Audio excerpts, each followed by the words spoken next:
마가복음 4장 13절부터 20절까지입니다. 또 가라사대 너희가 이 비유를 알지 못할진대 어떻게 모든 비유를 알겠느냐. 뿌리는 자는 말씀을 뿌리는 것이라. 말씀이 길가에 뿌리였다는 것은 이들이니 그 말씀을 들을 때에 사단이 즉시 와서 저에게 뿌리는 말씀을 빼앗는 것이요. 또 이와 같이 돌밭에 뿌리였다는 것은 이들이니 곧 말씀을 들을 때 즉시 기쁨으로 받으나 그 속에 뿌리가 없어 잠깐 견디다가 말씀을 인하여 환난이나 핍박이 일어나는 때에는 곧 넘어지는 자요. 또 어떤 자는 가시떨기에 뿌리는 자니 이들은 말씀을 듣되 세상의 염려와 재리의 유혹과 기타 욕심이 들어와 말씀을 막아 결실치 못하게 되는 자요. 좋은 땅에 뿌리였다는 것은 곧 말씀을 듣고 받아 30배와 60배와 100배의 결실을 하는 자니라. 주님께서 홀로 계실 때 제자들에게 먼저 무리에게는 비유만 말씀하시는 목적을 일러주셨습니다. 그게 10절 12절이죠.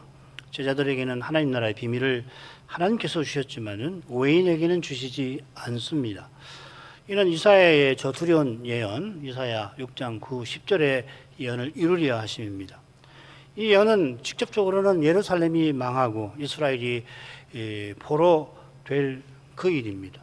이 일이 물론 600년 전에도 이루어졌습니다만 이제 불과 몇십 년 후에 30여 년 후에 다시 이루어질 것이고 이것이 스가랴가 예언한 내용이 되겠습니다.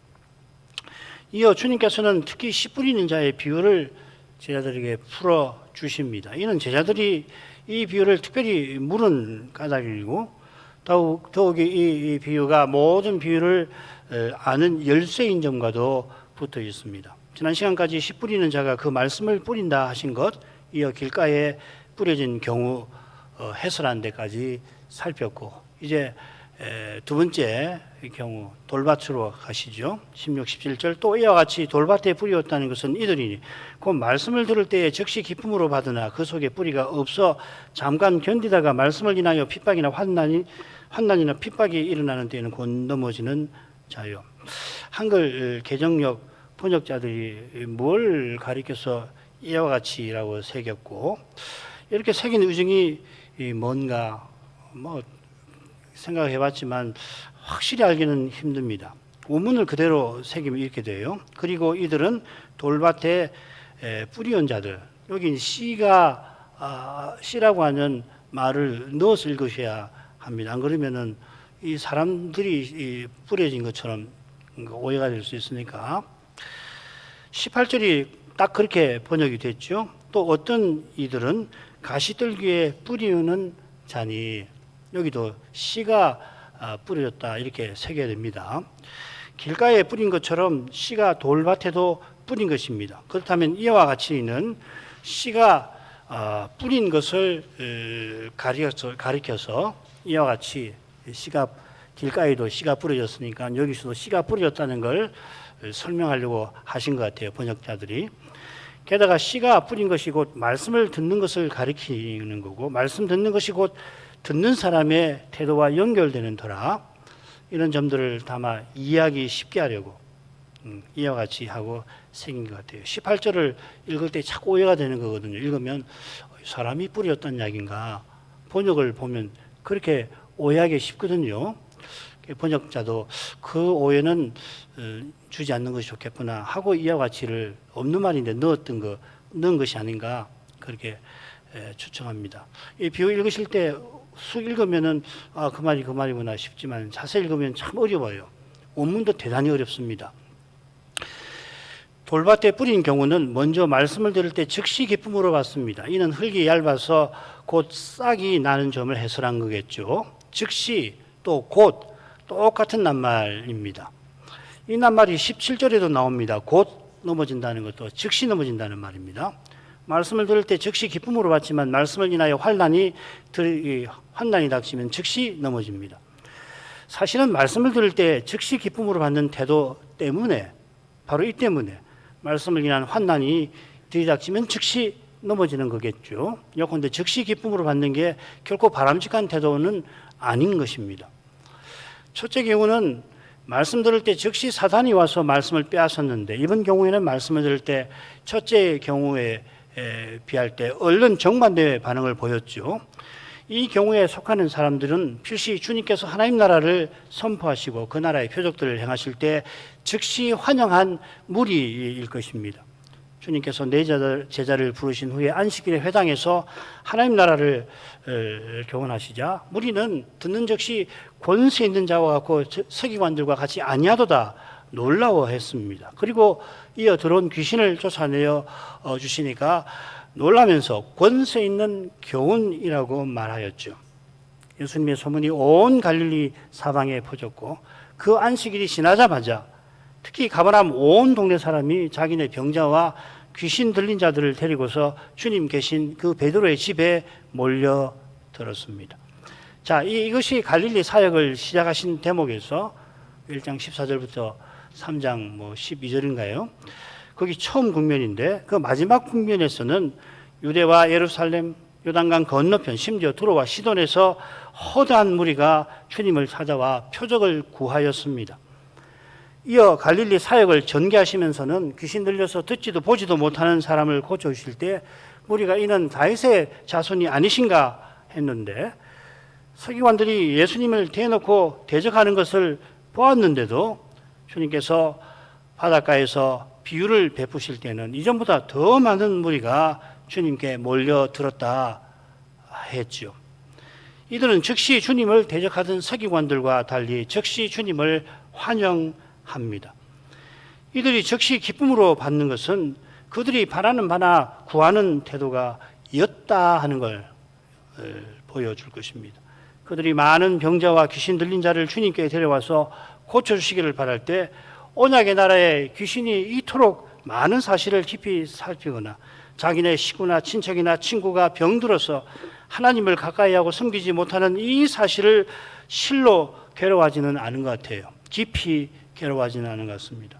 어디서 할 수 있느냐 하면 지붕을 뚫고 내려온 중풍병자를 고쳐주실 때 주님께서는 대뜸 고쳐주시기 전에 내 죄 사함을 받았느니라 선언하시는데, 주님께서 그와 그의 친구들의 믿음을 보신 것처럼 이 중풍병자와 그 친구들 혹은 친척들은 허다한 무리와 달리 그저 병만 낫고자 한 게 아니었던 것입니다.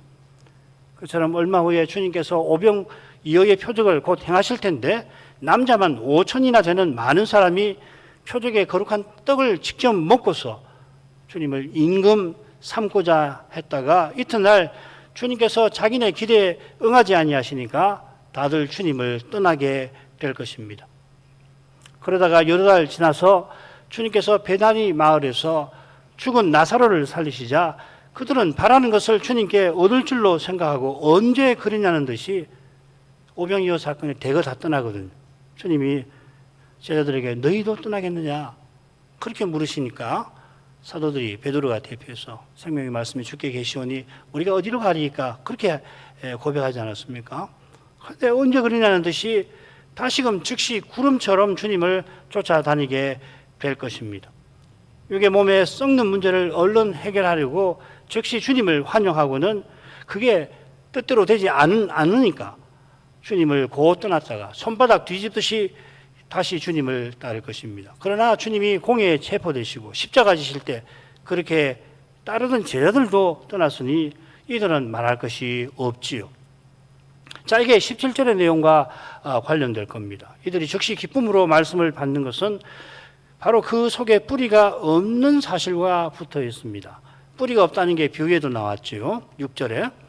여기서는 그들 속에 뿌리가 없다고 설명을 더하십니다. 똑같이 뿌리라고 했지만 없다고 하셨지만 여기서는 그들 속에라고 했습니다. 뿌리와 마르다라고 하는 낱말이 공간복음에 몇 번 나오지는 않습니다. 각주 보시면 몇 번 안 되지요. 이 두 낱말이 함께 나오는 구절이 딱 두 군데입니다. 돌밭에 뿌려진 이 경우하고 무화과나무 저주 사건입니다. 주님께서 마지막 주간에 이스라엘의 멸망을 경고하려고 무화과나무를 저주하시니까 이튿날 그 나무가 뿌리부터 말라버렸죠. 이는 뿌리가 없어 말랐다라고 하는 이 표현과 비슷한 이미지입니다. 물론 셋째 경우처럼 이 가시떨기 경우처럼 뿌리가 상당히 있다고 해도 열매를 맺는 건 아닙니다만 뿌리가 없으면은 도무지 열매를 맺지 못할 겁니다. 열매는 그러면 뭔가 우리가 곧 살피게 되겠습니다만은 세례 요한이 이스라엘의 이 현 상태를 가리켜서 나무 뿌리에 도끼가 놓였다라고 견주었듯이 지금 둘째 경우는 뿌리가 잘린 것과 비슷한 상태를 가리킬 것입니다. 나무 뿌리에 도끼가 놓인 것은 이스라엘이 하나님의 산에 심긴 무화과 나무로서 열매 맺지 못한 탓이지요. 누가복음 13장에 나오는 열매 맺지 못하는 무화과 나무의 비유. 3년째 계속 걸음을 주지만 안 되니까 결국은 농부가 포기해버리시잖아요. 허다한 무리가 언약 백성답게 언약의 사명에는 아무 관심이 없이 그저 육의 몸에 썩는 문제를 해결하려고 할 마음뿐이었던 것입니다. 이런 상태에서 말씀을 인하여 환난이나 핍박이 일어나는 때 이들은 즉시 넘어지고 맙니다. 사마리아 여인이 우물가에서 예수님을 만나서 메시아시구나 알고는 마을로 돌아가서 전하니까 이 여인의 말을 인하여 지금 말씀을 인하여 똑같은 표현이 지금 요한복음 4장에 2번 나와요. 첫 번째가 여인의 말을 인하여 많은 사마리아인이 예수를 믿었고 그들이 마을 밖으로 가서 예수님에게서 예수님의 말씀을 들을 때 그 말씀을 인하여 더욱 많은 사람이 믿었다 하였습니다. 이렇게 예수님을 믿고 제자 된 사람 중 많이는 이 오병 이어 사건 후에 주님께서 가버나움 해동에서 베푸신 그 말씀을 인하여 떠나게 될 것입니다. 요한복음에서 믿는다, 제자가 된다라고 하는 게 공간복음하고 좀 다르죠. 안 믿는 건 아니지만은 제대로 믿지 않고 배반하는 그런 믿음을 믿는다고 요한복음은 자주 표현합니다. 지금 그 이야기를 하는 겁니다. 이 사건이 있고 몇 달 지나지 않아서 공회가 예수를 그리스도로 시인하는 자는 출교하기로 결의를 합니다. 이 결의 때문에 날 때부터 소경되었던 아들을 예수님께서 낳게 하신 거 아는데도 불구하고 이 부모는 그 공회의 결의가 무서워서 아들이 낳게 된 경위를 우리에게 말하라 하니까 대답하지를 못하고 오히려 대답하는 책임을 아들에게 넘기고 맙니다. 날 때부터 보지 못한 아들을 낳게 하셨는데 얼마나 놀라운 일입니까? 낳을 뿐만 아니라 메시아를 아들이 만난 걸 알잖아요. 그런데도 출교가 겁이 나서 아들도 이렇게 위태롭게 만들 정도니 이런 놀라운 표적을 경험하지 못한 허다한 사람들은 이 출교 결의에 즉시 주님을 멀리 했을 겁니다. 셋째 경우로 하죠. 18, 19절입니다. 또 어떤 이는 가시떨기에 뿌리 오는 자니 이들은 말씀을 듣되 세상의 염려와 재리의 유혹과 기타 욕심이 들어와 말씀을 막아 결실치 못하게 되는 자요. 18절 후반절에 보면 이들이라고 했으니까 처음에 또 어떤 이들 복수로 되어 있습니다. 돌밭에 씨가 뿌려진 이들과 구별하느라고 어떤 다른 이들이라고 한 겁니다. 이들은 가시떨기에 씨가 뿌린 자들입니다. 요컨대 이들이 뿌린 씨 아니죠, 그죠? 이들은 밭이죠. 말씀을 듣는 태도, 밭 아니에요. 씨가 뿌린 사람들, 말씀을 듣는 자들인 것입니다. 이들은 말씀을 듣는 자들인데 세상의 염려, 재리의 유혹, 기타 욕심이 들어와서 말씀을 막아버립니다. 자, 우선 이 세상 염려, 재리, 유혹, 그 다음 기타 욕심이 들어오는 게 뭔지를 생각해 보겠습니다. 세상의 염려가 처음에 나오는데 마태복음도 똑같이 세상의 염려라고 되어 있고요. 누가복음에는 이생의 염려라고 비싸게 표현되어 있습니다. 이 염려라는 낱말이 공감복음, 마태, 마가, 누가에 4번 나오는데 3번은 이 가시떨기 경우에 나오고요. 나머지 한 번이 이 이생의 염려와 아주 비슷한 표현과 내용으로 누가복음에만 나옵니다. 누가복음 21장 34절입니다. 너희는 스스로 조심하라.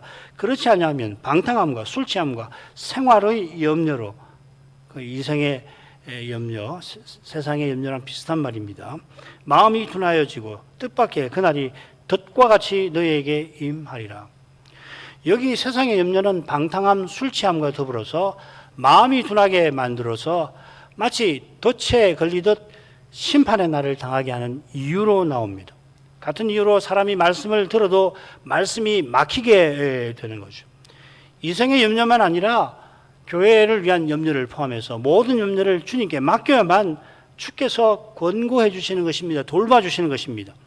달리 생각하면 세상의 염려가 마음을 지배하는 것은 하나님과 그분의 권고를, 돌보심을 의지하지 않고 사람이 스스로 육의 몸의 문제들을 해결하려고 하는 것이죠. 스스로 해결하려고 하니까 마음을 기울이고 애를 쓰게 될 것이라 얼른 누구보다 성과를 볼 수 있을 겁니다. 말씀 듣는 면에서, 신앙적 측면에서 보면 누구보다 종교적인 풍모를 드러내고 종교적인 업적을 낼지도 모릅니다. 이런 점에서 재리의 유혹이 세상의 염려에 휩싸인 마음을 움직이기가 대단히 쉽겠죠. 육신적인 태도를 취할 때에 이 재리의 유혹이 어마어마하게 강하죠. 왜 그렇습니까? 이 돈이라고 하는 것이 헤아릴 세상에서 그 힘이 강하거든요. 대단히 강하거든요. 세상의 염려를 스스로 해결하려고 하는 사람에게 재리만큼, 오늘날은 더더욱 그렇지 않아요, 그죠?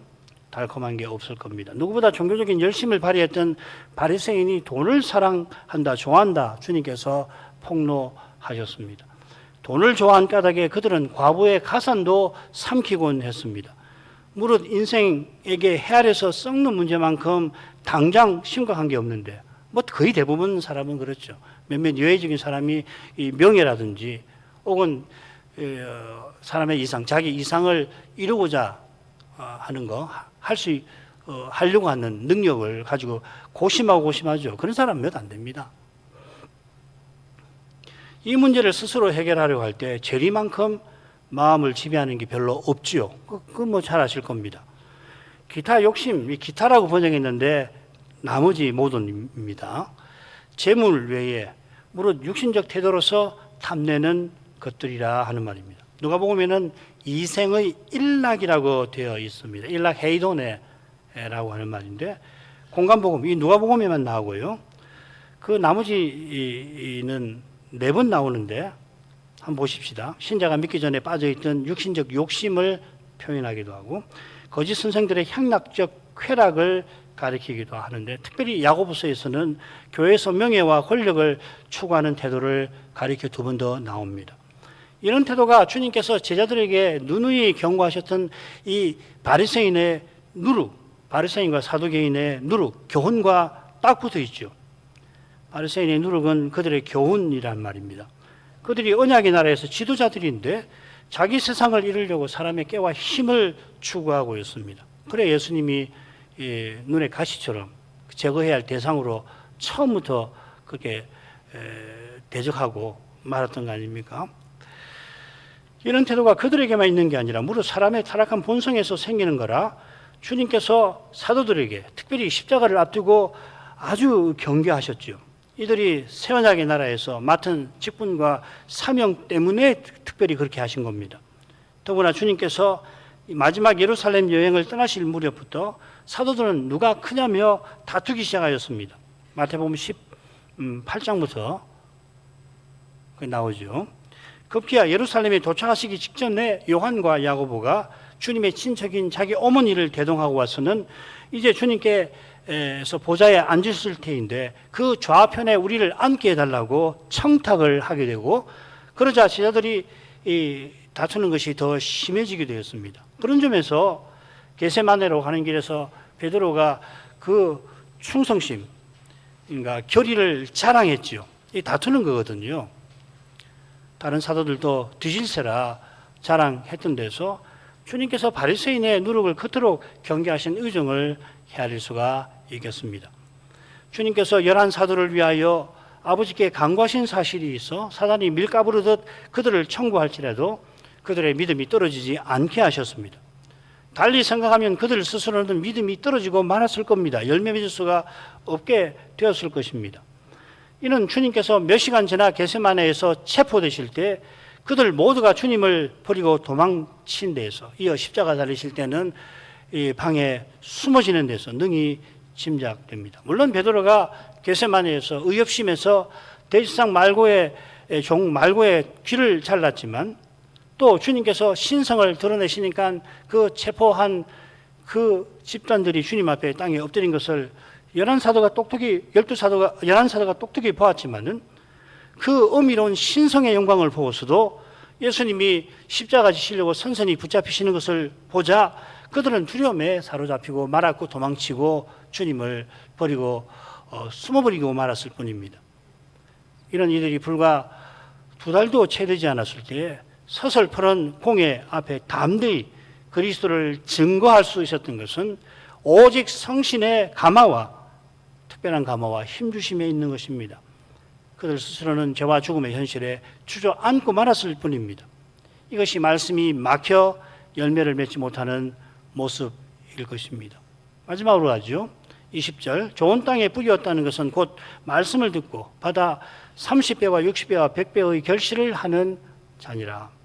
넷째로 좋은 땅에 씨가 뿌린 경우도 말씀을 듣는 자들에 관한 것입니다만 이들은 새 경우와 달리 풍성히 결실하는 자들입니다.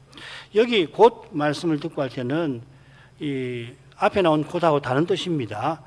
그냥 즉 이렇게 번역하면 좋습니다. 이는 즉 이런 뜻입니다. 그러니까 속히라는 말이 아니고 A는 B다 할 때 A는 즉 B다 이렇게 할 때 쓰는 표현입니다. 그러니까 이런 거 사실은 설명해드리면 그렇구나 하지만 읽을 때는 혼동이 되거든요. 여기서도 즉시란 말인가? 아닙니다. 앞선 세 경우가 타락한 인생이 스스로 택하고 취하는 태도인 것처럼 넷째 경우에 좋은 땅에서 좋은 성격, 말씀을 제대로 듣는 태도가 타락한 인생 자체에서는 나오질 않습니다. 사도들이 여러 해 주님과 함께 지내며 말씀을 들었지만 그들 스스로는 믿음이 떨어지지 않을 수 없었던 것입니다. 하늘아버지께서 그들에게는 하나님 나라의 비밀을 주신 것처럼 그들이 서기관이나 허다물이나 사두개인과 바리새인의 다른 태도를 취하게 된 것은 오직 하나님 은혜에 있습니다. 심지어 오순절 이후에 특히 사도들은 불과 몇 개월 전에 보였던 것과 전혀 다른 모습을 보입니다. 사도행전을 쭉 읽어보면 그들의 모습은 마치 예수님을 판박이처럼 닮습니다. 이는 성신께서 그리스도의 영으로 그들에게 내주하시되 그들에게 주신 특별한 직분, 사도직이죠. 소명, 교회를 세우는 교회의 터가 되는 그 소명을 위해서 성신께서 성신을 받은 우리와 다르게 충만히 범위나 정도에서 비하기 어려울 정도로 역사하신 결과입니다. 성신께서 사도들을 그리스도의 모든 진리 가운데로 인도하시고 어떤 목사도 이렇게 인도받는 사람 없어요. 그들이 그리스도를 온전하게 전하게 하시되 심지어 그리스도처럼 표적도 행하게 하시죠. 사도행전을 보면 제자들은 지상의 그리스도 같은 모습입니다. 마찬가지로 성신께서 사도들이 전한 말씀을 사람들이 받고 그리스도를 믿게 하십니다. 바울 사도가 빌립보로 건너갔을 때 거기 회당이 없으니까 강가에 있는 기도처로 가서 말씀을 전했는데 성신께서 루디아의 마음을 열어서 이 바울이 전한 말씀을 깨닫게 하셨습니다. 이 루디아는 본디 이 빌립보 마게도냐 사람이 아니고 아시아도의 그 두아두랴 성 출신인데 자주 옷감 장사를 하기 위해서 빌립보에 이주해 살고 있었고 따라서 큰 장사꾼이라 많은 일꾼을 거느리며 여인이지만은 가장 노릇을 하였습니다. 그래 이 루디아가 복음을 받을 때 그 가솔도 다 세례를 받았지요. 필시 그 저택인데 저택에서 교회가 세워졌을 겁니다. 초대교회 이 가정교회는 다 이런 큰 저택, 큰 집에서 모였다고 볼 수가 있습니다. 아마 그게 맞을 거예요. 이 교회도 바울 사도의 사역을 도왔습니다. 빌립보서에서 그 흔적을 볼 수 있는데 두 군데를 인용하죠. 첫날부터 이제까지 복음에서 너희가 교제함을 인합니다. 이게 복음에서 교제한다는 말은 이분들이 그 다음에 나옵니다. 4장 15, 16절 빌립보 사람들아 너희도 알거니와 복음의 시초에 내가 마게도냐를 떠날 때 주고받는 내 일에 참여한 교회가 너희 외에 아무도 없었느니라. 데살로니가 있을 때에도 너희가 한 번 두 번 나의 쓸 것을 보낸도다. 바울 사도의 선교를 지지해서 이 헌상을 선교위로 드린 걸 이야기하는 거죠. 더욱이 빌립보가 속한 마게도냐 교회들이 예루살렘 성도를 위해서 어떤 처지에서 얼마나 간절히 헌상했는지 우리는 알고 있습니다. 고린도후서 8장에 나오죠. 이 교회들이 환난의 많은 시련 가운데서 극한 가난에 시달렸습니다만 넘치는 기쁨으로 풍성한 연보를 넘치게 하였다. 사도가 칭찬합니다. 마게도냐 교인 중에는 필시 제대 군인이 적지 않고 백부장도 꽤 있었을 거예요. 그들이 제대하면은 이 연금을 상당히 받아요. 백부장들의 연금이라는 게 상당한 금액의 연금을 받습니다만 히브리스를 받은 교회처럼 재산을 몰수당했을지 모릅니다. 아마 이 가능성이 높습니다. 게다가 로마 제국의 봉사한 대가로 명예로운 그 로마 시민권은 아무나 받는 게 아니거든요. 바울 사도도 아주 특별한 경우고, 그래서 빌립보였던가요? 거기서 바울을 그냥 다짜고짜 때렸는데 알고 보니까 바울 사도가 로마 시민이니까 어떻게 로마 시민 되었느냐 이렇게 묻는 장면도 나오잖아요.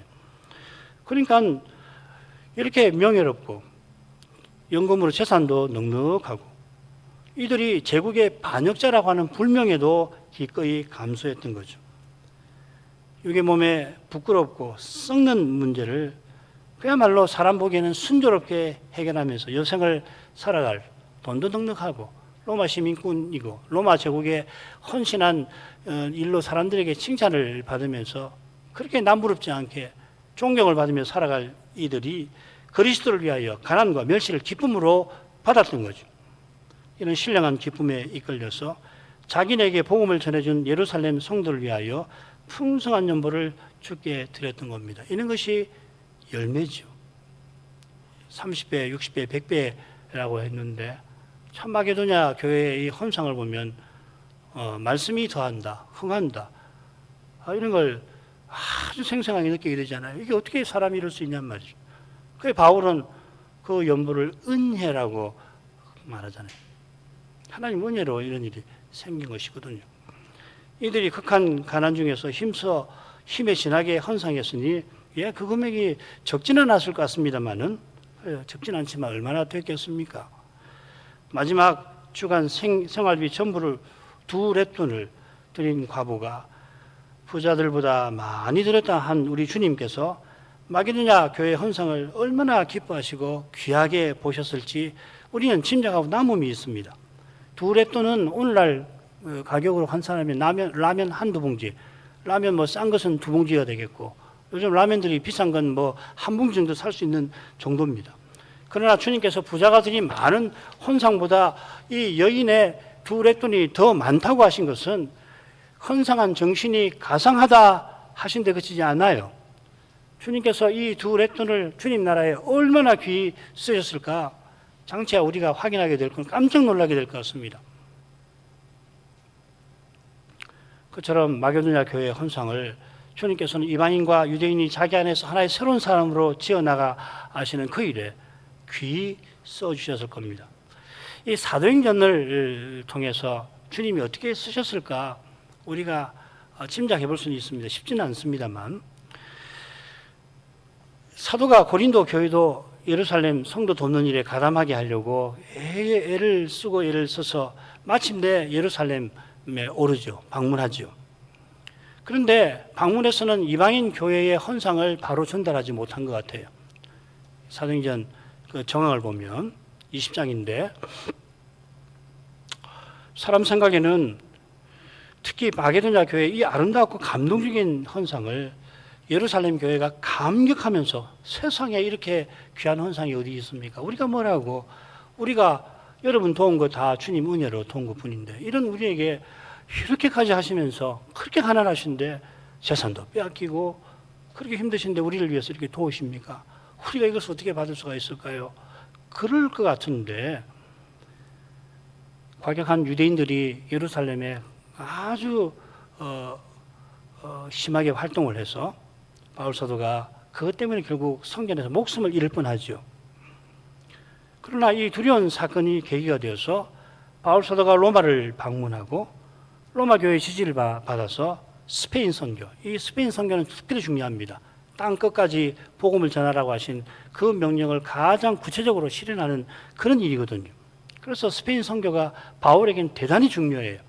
성공하고 돌아왔을 텐데 예루살렘을 방문하고 로마 황제에게 직접 재판을 받으러 떠나기까지 바울은 2년 넘는 세월을 이 팔레스타인에 지내게 됩니다. 특별히 가이사랴에서 2년 이상을 지냈죠. 가이사랴에 감금되어 있을 때 바울이 이 헌상을 예루살렘 교회에 전달했을 겁니다. 총독이 한번 바뀌잖아요. 그 바뀌는 의간에 아마 전달했을 겁니다.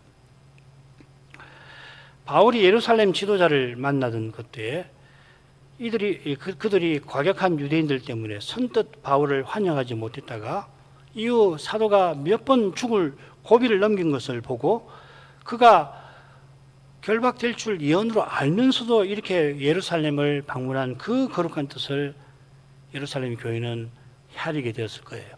처음에는 바울 때문에 겁이 나가지고서 환영을 못했거든요. 나중에 보니까 바울이 체포될 줄 알고 올라왔다는 걸 알고 몇 번 죽을 고비가 있는데 주님이 그를 살리신 것을 보고 생각을 당연히 했겠죠. 무엇보다 로마 교회가 사도가 보낸 로마서를 통해서 하나님 말씀 로마서를 통해서 주께서 사도들을 통해서 복음을 온 세상에 전파하게 하신 그 뜻을 깨닫고 사도의 스페인 선교에 즐거이 참여했을 겁니다. 바울이 로마를 방문한 후에 작성한 예배소서를 통하여서 예루살렘 교회도 이방인과 유대인을 그리스도 안에서 하나의 새로운 사람으로 만드시는 이 그리스도의 거룩한 사역에 대해서 더 깨닫게 됐겠죠. 사도가 예루살렘 방문과 로마 방문의 과정에서 실로 많은 고난을 겪었지만 그 고난을 통해서 그리스도 하나님 나라에 대해서 더 터득한 교훈이 특별히 예배소서에 기록이 되어 있는데 참 예배소서는 서신 중에서 참 특이하잖아요. 모든 서신이 다 문제가 있고 심각한 문제가 있는데 예배소서는 좀 그런 것이 거의 안 보인단 말이죠.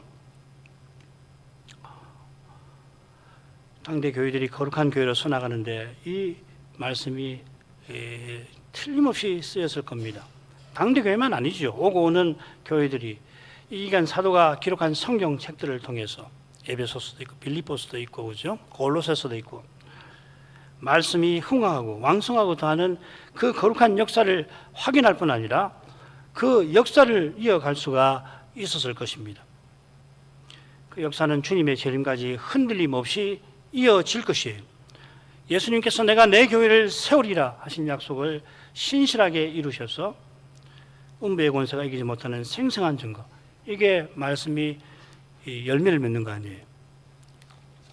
드러내실 것입니다. 이게 말씀이 30배, 60배, 100배 결실한다는 뜻이기도 합니다.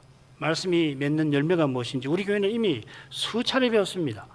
그 열매를 크게 둘로 나누지요. 그리스도의 품성을 드러내는 것과 그리스도의 몸답게 그리스도 일에 쓰임 받는 이 두 가지죠. 그래, 이 둘로도 표현할 수 있고 그리스도의 몸답게 그리스도 일에 쓰임 받는 것을 둘로 나눌 수도 있어서 둘 혹은 셋으로 설명을 합니다. 쓰임 받은 결과 거룩한 교회로 존재하면서 하나님 나라의 실질을 일상에서 나타내는 것입니다. 이 둘을 나누면은 열매가 셋이 되겠죠. 교회사의 어떤 시기에는 이런 열매가 현저하기도 하고 어떤 시기에는 열매가 있긴 하나 의심이 들기도 합니다만은 무엇보다 중요한 것은 교회의 머리신 주님께서 친히 형제들에게 자기 아버지를 선포하시는 사실이고 그 아버지께서 그리스도가 선포하시는 말씀을 반드시 열매 맺게 하신다 하는 것입니다. 약속하신 대로 우리를 그리스도와 같아지는 부활에 이르게 하시고 이런 길에서 우리가 그리스도를 드러내고 나타내게 하신다는 것입니다. 특별히 이 시대에는 눈앞의 현실이 주님의 약속과 심히 어긋나 보이는 그 사실을 통해서 친히 약속을 이루고 계심을 마침내 깨닫는 것이 중요합니다. 이게 배도의 시대라고 하는 표현에 담긴 의미입니다. 배도의 시대니까 복음이 모든 백성에게 전파되는 동시에 배도의 시대니까 온 세계에서 그리스도를 대적하는 일이 대대적으로 일어나는 시대라는 얘기잖아요. 이 어두운 면을 보면은 정말 교회가 존재할 수 있을까 하는 의심이 드러나고 믿음이 약해질 수밖에 없지만 말씀의 빛에 비춰서 이게 주님이 말씀하신 그 시대이구나. 그걸 알면은 큰 확신이 된단 말이죠. 내 눈앞에 보이는 이 시대가 그리스도께서 약속하신 그 일을 생생하게 결정적으로 이루어가시는 그런 시대구나. 그걸 알겠단 말이에요. 차이가 크지요. 믿음이 생생하냐 아니냐의 차이가 어마어마하게 큰 겁니다. 이런 시대에도 이보다 더 힘든 시대가 있다고 그러셨죠. 그런 시대를 우리가 만날지 안 만날지 모르지만은 그럴지라도 그리스도는 성신으로 주님의 형제들에게 아버지를 선포하실 것입니다. 이 거룩한 영광, 그리스도가 자기 아버지를 선포하신다는 이 초월적인 신비하고 거룩한 영광 말이에요. 이것이 이 시대에 절실한 것입니다. 기도하겠습니다. 거룩하신 아버지, 예수님께서 씨 뿌리는 자의 비유를 제자들에게 해설해 주시는 대목에서 이 비유를 통하여 교훈하신 바가 무엇인지를 조금 살피게 해주시니 감사드립니다. 주님이 갈릴리 사역을 시작하실 때부터 지금까지 지금 무리에게는 말씀으로만 비유로만 말씀하시는 이 지금까지 많은 무리가 주님의 말씀과 표적을 즉시로 환영하였지만 몇 달 후 오병이어 표적을 행하시고 그 뜻을 곧 생명의 양식이신 주님을 전파하실 때 그 전파하신 그 말씀을 인하여 많은 무리가 왕으로 삼고자 했다가 이 주님을 등지고 얼마 있지 않아 홍해에 출교 결의가 있을 때 무리는 더욱 주님을 멀리 한 줄 압니다. 소수 제자들은 베드로의 고백대로 생명의 말씀이 주께 있사오니 우리가 어디로 가리까 하고 주님을 계속 쫓았지만 그들도 바리새인의 누룩을 떨치지 못한 탓에 심지어 겟세마네에 가는 그 길에서도 누가 그냐고 다투었나이다. 그런 그들을 마귀가 당연히 청구하였고 이 두려운 사실을 아시는 주님은 그들을 위하여 간구해 주신 그 덕분에 11 사도의 믿음이 땅에 떨어지지 아니하게 되었지만 그들 스스로는 이 누룩을 결코 떨칠 수가 없고 그래 겟세마네에서 주님이 선선히 잡히실 때 주님을 버리고 도망쳤으며 십자가에 마침내 달리실 때는 골방에 숨어 지낼 수밖에 없었나이다. 이들이 몇 달 후 오순절 성신 충만을 받아 그리스도를 온 세상에 나가 힘있게 전파하고 그리스도의 교회가 그 결과 세워진 거기에서 그리스도께서 그들을 친히 쓰셨음을 고백하게 됩니다. 주님이 이제도 예배에서 아버지를 형제들에게 선포하시고 선포한 말씀을 성신으로 깨닫게 하셔서 사랑하시는 교회들 신자들을 통해서 그리스도의 인격이 드러나게 하시며 그들이 그리스도의 몸과 그리스도의 사회로 서나가게 하시는 줄 믿사옵나이다. 이런 거룩한 역사를 저희가 이 시대에 간절히 바라옵나이다.